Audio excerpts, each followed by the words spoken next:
Tara, bisitahin natin. Aray ko, Gugugaga, kumain ka na ba dyan? Lah, wait lang, bukas yung pintuan niya. Oh, this is not good. Gugugaga? Lah, nawala siya. Oh, min. Ako, tumakas ba siya pero hindi naman niya marunong bumukas ng pintuan eh. O di kaya, may kumuha sa kanya.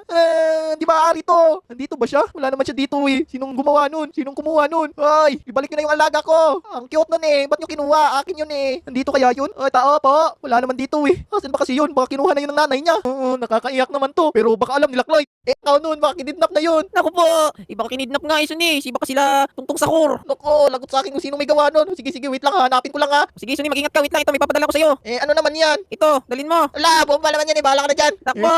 Puntahan ko na lang si Jake. Baka alam niya. Ayos, andun lang si Jake oh. Jake! Uy, ano nangyari sa'yo, Suni? Ba't umiiyak ka?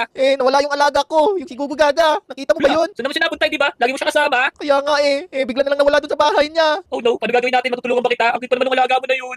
Wala ba dito sa bahay mo? Baka kinuha mo. Wala dyan, nanonood lang ako ng yung cheese whiz. Iwan muna kita kasi hanapin ko yun. Okay, sige, sasabihan kita. Pag nakita ko si Gugu gagawa, mag-iingat ka sana makita mo siya. Sige. Tara. Saan ko kaya mahanap yun?